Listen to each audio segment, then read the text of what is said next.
다 함께 사도신경으로 우리의 신앙을 고백하겠습니다. 나는 전능하신 아버지 하나님 천지의 창조주를 믿습니다. 나는 그의 유일하신 아들 우리 주 예수 그리스도를 믿습니다. 그는 성령으로 잉태되어 동정녀 마리아에게서 나시고 본디오 빌라도에게 고난을 받아 십자가에 못 박혀 죽으시고 장사된 지 사흘 만에 죽은 자 가운데서 다시 살아나셨으며 하늘에 오르시어 전능하신 아버지 하나님 우편에 앉아 계시다가 거기로부터 살아있는 자와 죽은 자를 심판하러 오십니다. 나는 성령을 믿으며 거룩한 공교회와 성도의 교제와 죄를 용서받는 것과 몸의 부활과 영생을 믿습니다. 아멘.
구원의 하나님, 만물이 열매 맺는 은혜의 계절에 11월 시냇가 가정예배를 드리게 하심에 감사를 드립니다.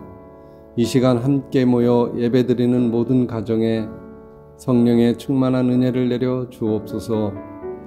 교회를 사랑하시는 하나님, 우리 천안중앙교회가 나라와 민족을 위해 기도하며 등불의 역할을 감당하게 하여 주옵소서.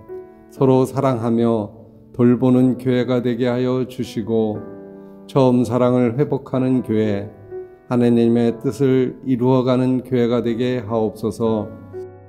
가정예배를 기뻐하시는 하나님, 우리 교회에 가정예배가 정착되게 하여 주옵소서. 예배를 통해 모든 가정이 믿음의 가정이 되게 하여 주옵시고 온 가족이 서로 사랑하며 기도하는 가정이 되게 하여 주옵소서. 우리 교회 모든 가정이 감사의 삶을 살아가게 하여 주옵소서. 세상의 빛과 소금의 역할을 감당하게 하여 주시고 아직 예수님의 십자가 사랑을 알지 못하는 이들에게 감사의 은혜를 전하게 하여 주옵소서. 구원의 은혜를 주시는 예수님의 이름으로 기도드리옵나이다. 아멘. 오늘 우리에게 주시는 하나님의 말씀은 시편 136편 1절에서 6절까지의 말씀입니다. 구약성경 902쪽입니다. 하나님의 말씀을 봉독하겠습니다. 여호와께 감사하라. 그는 선하시며 그 인자하심이 영원함이로다. 신들 중에 뛰어난 하나님께 감사하라. 그 인자하심이 영원함이로다. 주들 중에 뛰어난 주께 감사하라. 그 인자하심이 영원함이로다. 홀로 큰 기이한 일들을 행하시는 이에게 감사하라. 그 인자하심이 영원함이로다. 지혜로 하늘을 지으신 이에게 감사하라. 그 인자하심이 영원함이로다. 땅을 물 위에 펴신 이에게 감사하라. 그 인자하심이 영원함이로다. 아멘.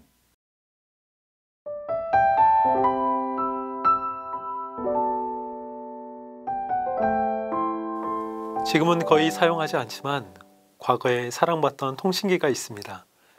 바로 삐삐입니다. 물론 삐삐가 있던 당시에도 휴대폰이 있었습니다. 그런데 당시의 휴대폰은 거의 무전기 같은 크기였습니다. 가격도 비싸고 크기도 너무 커서 주머니에 넣을 수가 없었습니다. 그래서 나중에는 벽돌폰이라는 별명으로도 불렸습니다. 그런데 요즘에는 휴대폰의 크기만 작아진 것이 아닙니다. 휴대폰으로 뉴스도 볼 수 있고 다양한 방법으로 소통을 하거나 은행 업무도 할 수 있습니다. 이처럼 발전된 것은 전화기만이 아닙니다. 옛 사람들이 상상했던 일들 중에서 많은 부분이 가능하게 되었습니다. 과거의 사람들이 꿈꾸지 못했던 생활을 우리는 누리고 있습니다. 아이러니한 것은 이렇게 편리해진 생활을 하고 있지만 점점 더 쉽게 불편을 느끼고 불만을 표하는 우리의 모습들이 있다는 것입니다. 하지만 본문에 있는 시편 136편에서는 그런 마음을 찾아볼 수가 없습니다.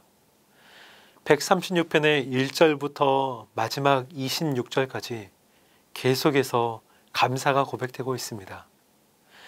시편 기자는 하나님께서 하늘과 땅과 해와 별들을 창조하심에 대해 감사하였고, 과거 선조들이 종살이했던 애굽에서 구원하시고 약속의 땅으로 인도하여 주신 것에 대한 감사를 고백하고 있습니다. 그렇다면 이 시편 기자에게는 불평할 부분은 없었을까요? 그렇지 않을 것입니다. 누구나 어려운 시기가 있기 마련이고 또 불평할 이유는 쉽게 찾을 수 있기 때문입니다. 그럼에도 계속해서 감사를 고백할 수 있었던 이유는 무엇일까요? 그리고 어떻게 하면 우리도 이와 같이 항상 감사할 수 있을까요? 그 방법 중 한 가지는 감사를 연습하는 것입니다. 여러분, 한 언어는 수많은 단어들로 구성되어 있습니다. 그런데 우리는 그 모든 단어를 사용하지는 않습니다. 그 중에서 우리에게 익숙한 단어를 주로 사용합니다. 사람마다 같은 상황에서도 사용하는 단어는 다르게 나타납니다. 그리고 그러한 표현 방식을 보면 그 사람의 마음이 드러나게 되어 있습니다. 마찬가지로 우리 가족에게서도 반복적으로 사용되는 단어들이 있기 마련입니다. 그 이유는 우리가 그 단어에 그만큼 익숙하기 때문이죠. 그래서 영어나 다른 외국어를 공부할 때 이런 제목의 책들을 볼 수 있습니다. 영어 몇 단어 완전 정보, 영어 회화 패턴만 알면 된다. 이런 종류의 책들을 쉽게 찾을 수 있습니다. 잘 모르는 외국어라고 할지라도 자주 사용되는 단어나 문장들이 있다는 것입니다. 우리도 마찬가지입니다. 우리나라 사람이라고 할지라도, 아니 국문학 박사라고 할지라도 모든 단어를 알 수는 없습니다. 언어는 계속해서 발전되고 변형되기 때문입니다. 중요한 것은 우리의 입술에 감사의 고백을 얼마만큼 붙였는가 하는 것입니다. 우리의 입술이 감사의 단어들로 훈련되어 있다면 더 자주, 더 많이 감사할 수 있기 때문입니다. 우리 가족들이 이렇게 감사를 연습하고 고백할 때 우리 가정은 불평으로 가득하지 않고 감사로 가득한 가정이 될 수 있습니다. 하나님께서는 우리 가정에 이미 많은 은혜를 주셨습니다. 지금까지 우리가 이렇게 살아올 수 있었던 것은 하나님께서 우리를 인도하셨고 은혜를 주셨기 때문입니다. 우리가 누리는 모든 것이 온전히 하나님의 은혜입니다. 이 사실을 기억하며 불편으로 가득한 가정이 아니라 감사로 가득한 가정을 이루시기를 바랍니다. 기도드리겠습니다. 사랑과 은혜가 충만하신 아버지 하나님, 저희의 삶 속에서 저희가 날마다 불평을 말하는 것이 아니라, 저희가 불만을 토로하는 것이 아니라 늘 감사로 살아갈 수 있도록 인도하여 주시옵소서.